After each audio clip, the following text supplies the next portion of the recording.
Bismillahirrahmanirrahim. Assalamualaikum. My name is Muhammad Amirul bin Azrid. My matric numbers I91036767. So today I will present about hibah.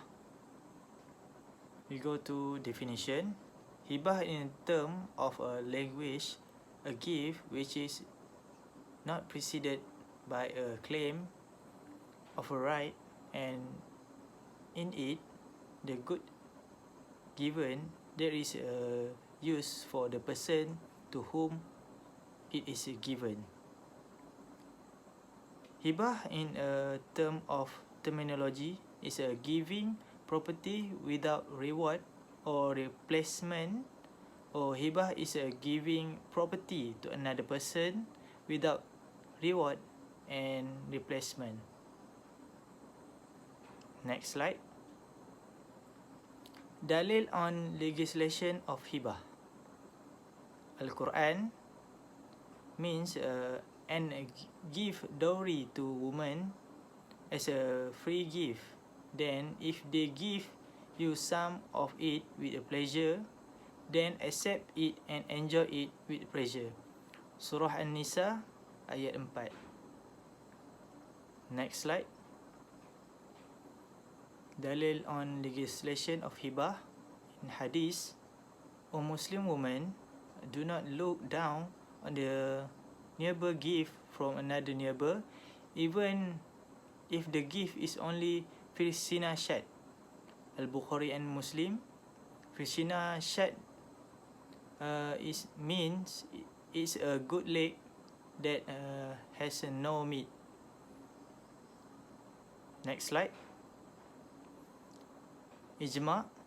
Indeed, Islamic jurists in every age have agreed on the encouragement to do hibah with all kind of a giving, because it is the door cooperation in virtues that God recommends in Quran in Surah Al-Ma'idah ayat 2. Next slide. We go to the pillar of hibah. Number 1, the giver. The giver must have the capacity to think, baligh and matured.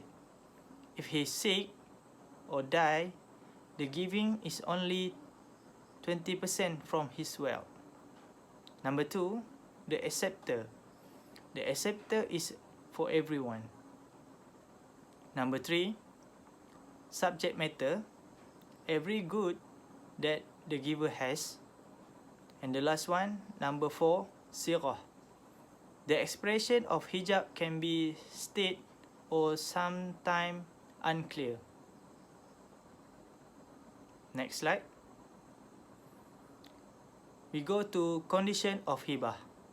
Number 1 is donor. It is eligible to give his property voluntarily to another, whereby they must be legal owner of the object, which taking account mukallaf, legal age and matured. Number 2, object.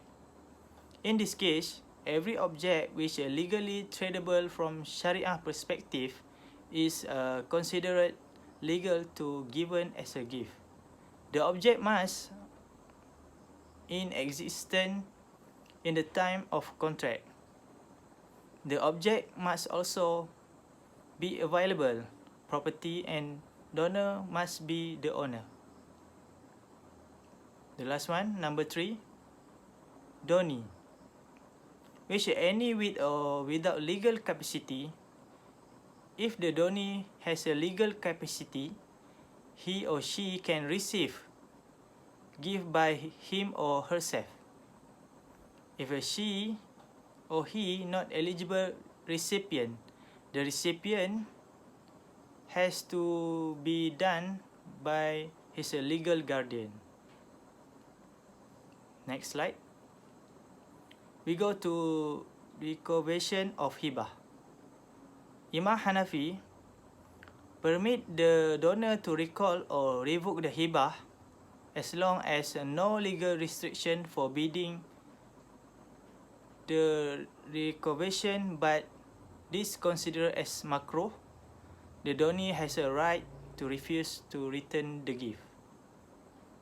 Imam Maliki, Shafi'i and Hanbali, there is a no permissible as the donor to revoke the gift after qabul is made. In here, the ownership or the gift is established by ijab and qabul, and it become binding through qabul, except for father and mother giving gift to his son. Next slide. Hibah with a composition. Majority of jurists held to unconditional hibah contract does not require recipient to composite the donor. Maliki rule that gift recipient should be composite the gift if there is any indication the donor may be accepting compensation. Next, majority of jurists view that a gift contract with a condition requiring recipient to composite the donor for his gift and the condition is valid. Shafi'i jurists rule that if the composition is unknown, the hibah and the condition is invalid. That's all from me. Thank you and Assalamualaikum.